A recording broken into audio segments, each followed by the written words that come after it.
son deuxième grand rôle au cinéma, Johnny Hallyday assure. Accompagné de Costa Gavras, qui vient de le mettre en scène lors du conseil de famille, il a parcouru la France entière pour promouvoir son film. De Strasbourg à Limoges, de Rennes à Nice, en passant par Toulouse, il a transité par tous les studios de télévision et de radio qui le réclamaient à corps et à cri. Johnny Hallyday, c'est l'événement cinématographique de mars 86, la nouvelle star du grand écran, une prouesse pour cette bête de scène qui, en tant qu'acteur, en est encore au balbutiement. Le visage émacié mais en très grande forme physique, Johnny Hallyday, comédien, a une personnalité éclatante. S'il aime toujours la chanson, le cinéma, c'est un peu son révélateur. Quand il assure la promotion de son film, le service après-vente, comme l'appelait Simone Signoret, il le fait avec une conviction évidente. Finalement, c'est bien pour ta santé de faire du cinéma. Ouais, c'est bien. Le livre des Frédéric, c'est sur Fred du Famille. Je ne sais pas si j'aurais accepté, pas vraiment envie de faire une comédie. Je crois qu'on a toujours le trac. Surtout le premier jour, je me consacre au cinéma. La vie de s'exprimer devant une caméra. Tous les grands comédiens, une bonne école, la scène pour le cinéma. J'ai été à l'acteur studio, le travail d'un comédien, c'est ça n'arrive à voir avec lui. Si ça n'arrive pas, bien sûr, Si Johnny reste l'idole des jeunes, l'homme a changé, ce qui après tout n'est guère surprenant. Qui essaye d'être comme tout le monde, mais qui vit en marge d'autre chose. J'ai rencontré Costa à Cannes, après la projection. Johnny Hallyday est plus secret que jamais. Mais écoutez-le bien, il sait aussi faire des confidences, parler de sa vie personnelle et de ses deux amours, sa fille Laura et son métier. C'est vrai que de l'autre côté, qu'est-ce qui vous a séduit là-dedans? Costa Gavras. Vous venez de vivre un grand marathon de promotion et je me demande ce que vous avez encore à dire sur... Écoutez, moi j'ai présenté mon film Détective de Jean-Luc Godard à Cannes. Costa Gavras, qui était venu pour me voir, m'a tapé sur l'épaule et m'a dit ce sera amusant qu'on fasse un film ensemble. Bon, ça je l'ai dit 50 fois, on va pas y retourner, tout le monde le sait.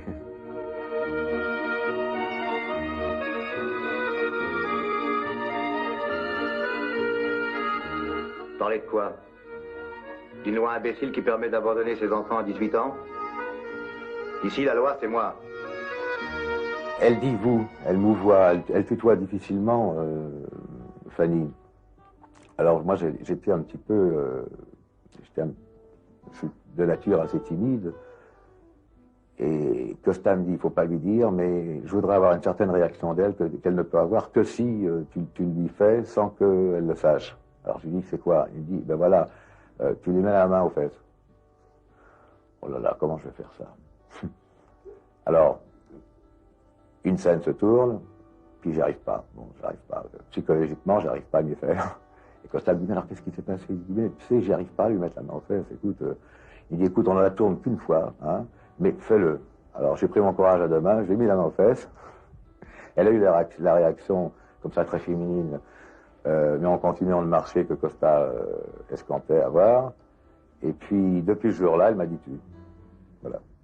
Pendant ces 3 mois de tournage, j'ai vécu intensément grâce à Johnny, la façon dont il me regardait, la façon dont il me répondait, toutes les choses qui me surprenaient, dans la magie du silence de, je sais pas combien de temps dure une prise. 137/26, première. Et très vite, quand je l'ai rencontré, ce qui m'a le plus touché, le plus bouleversé, c'était sa pureté, sa vérité, cette chose complètement comme ça, intéressée à ce qui se passe maintenant, et maintenant, et maintenant.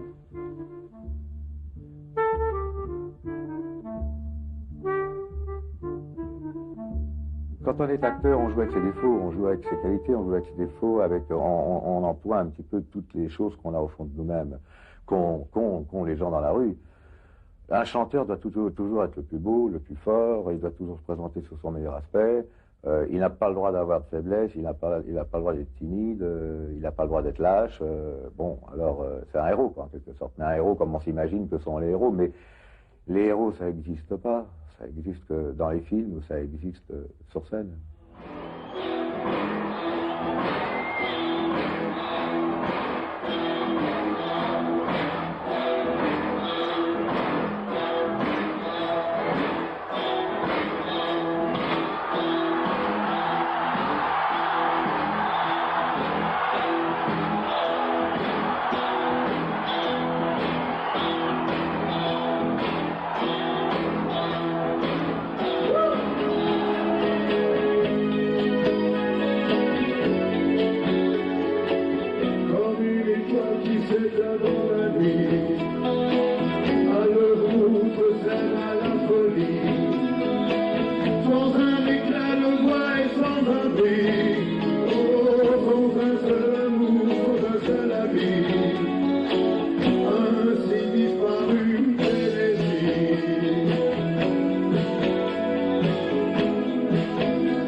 C'est vrai qu'au cinéma, vous avez une gueule.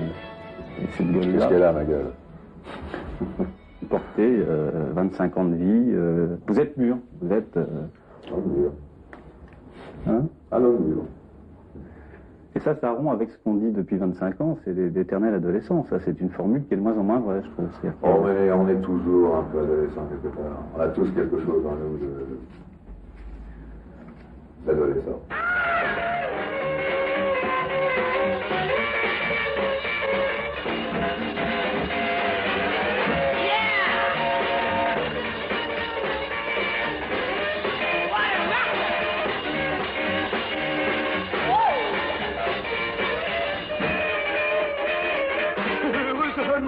De moi, pour me soutenir, j'ai mon papa qui me dit toujours vas-y mon gars, puisque les filles c'est fait pour ça. Laisse les filles t'adorer, oui, laisse les filles te câliner, te caresser, te cajoler, crois-moi. Oui, laisse-toi aimer des filles. Oui, laisse-toi aimer des filles.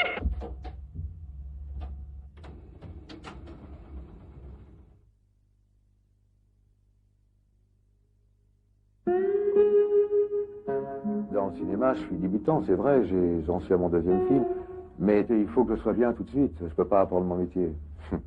Il n'y a pas un peu d'angoisse à l'idée justement que, d'une certaine manière, vous n'avez pas le droit de vous tromper, vous?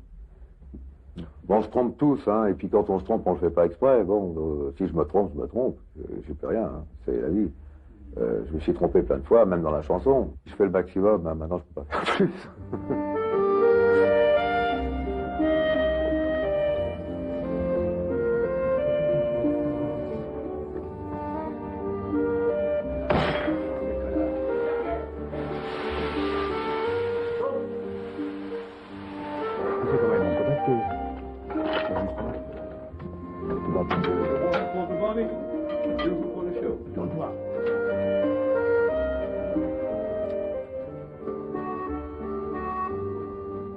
Moi, souvent dans la rue, des gens me tapent sur l'épaule. Salut Jojo, ça va? Des gens que je connais pas. Et ça m'a toujours surpris. D'être connu ou d'être populaire, ça m'a toujours surpris. On m'a proposé il n'y a pas longtemps la Légion d'honneur et je l'ai refusé. Parce que je trouve ça... Je vois pas pourquoi j'aurais la Légion d'honneur. Quelqu'un qui sauve des vies, oui, il le mérite, une Légion d'honneur. Le professeur qui m'a opéré de la hanche, lui, il mériterait la Légion d'honneur. Mais moi, je chante, je joue la comédie, je veux dire, finalement, je distrais les gens. Je vois pas pourquoi on me donnerait la Légion d'honneur. Pour moi, c'est quelque chose de beaucoup plus méritant que ça. Ces jeunes filles souhaiteraient voir Monsieur Hallyday, sans problème. Vous pouvez sortir parce qu'il y a du monde. Après ça, je voudrais vous voir les plus petits. Moi, je ne refuse pas les autographes parce que c'est terrible de demander un autographe à quelqu'un. Quand on admire quelqu'un, bien sûr. Moi, j'ai été à la Cinémathèque il n'y a pas longtemps pour la bonne raison qu'il y a 15 ans, il y était. Il présentait son film Le Fleuve Sauvage. Et ensuite, il donnait une conférence de presse. Et j'ai été là-bas pour le rencontrer, et j'ai discuté avec lui pendant un quart d'heure. Et dans ma poche, j'avais un livre de lui, avec 15 ans par 15 ans, que je voulais lui faire signer. Et j'ai pas pu. Je me suis mis à trembler. J'étais très très intimidé. Il a été adorable, on a parlé ensemble pendant un quart d'heure, et pendant toute cette conversation, je me suis dit, bon, je sors le livre, j'ai quand même demandé de me signer l'autographe, et puis j'ai pas osé, je suis reparti avec mon livre dans la poche.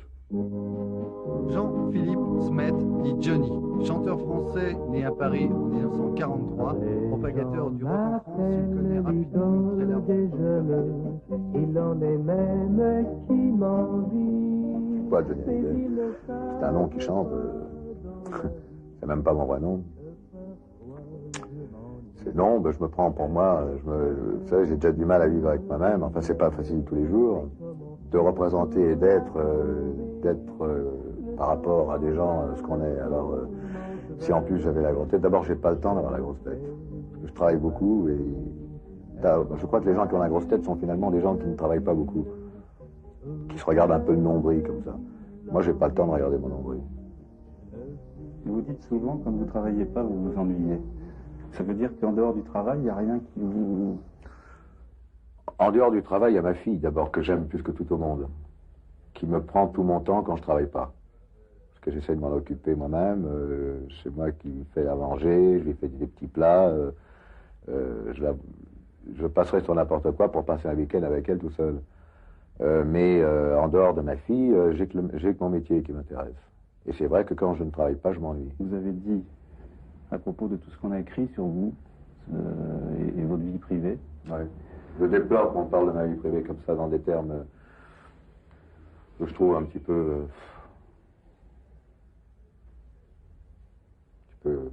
malsains, dégradants.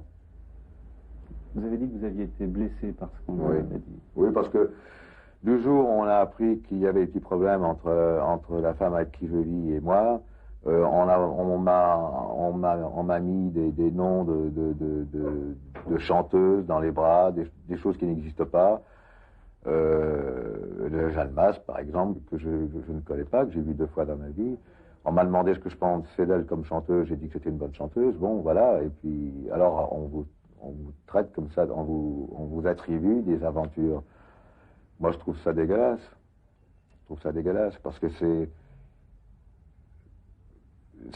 avilissant vis-à-vis de la femme avec qui je vis ou avec qui je ne vis plus. Peu importe, je ne vis pas avec quelqu'un d'autre, en tout cas. Et si momentanément nous nous sommes séparés, c'est en tout cas pas pour quelqu'un d'autre. Donc, qu'on nous foute la paix dans notre vie privée, c'est déjà difficile. Alors, si en plus on nous salit, je veux dire, on essaie de garder une certaine dignité par rapport à notre vie privée. Voilà, c'est tout ce que j'ai à peu près à en dire. On a tous quelque chose en nous de Tennessee, cette volonté de prolonger la nuit, ce désir fou de vivre une autre vie. J'ai eu une bonne étoile, je crois, au-dessus de ma tête, et puis je crois que j'ai toujours eu pour la chanson, et puis j'ai l'impression que ça continue. J'y crois beaucoup à mon étoile. Il y a des gens qui sont des born losers, et moi je crois que je suis un gagnant. Avec tellement d'envie, si peu d'amour avec tellement de bruit, quelque chose en nous de Tennessee.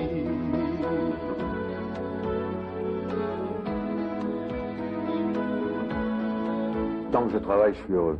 Et tant que je vois ma fille, je suis heureux. Alors, je suis un homme heureux. Ainsi vivait Tennessee, le cœur en fièvre et le corps démon.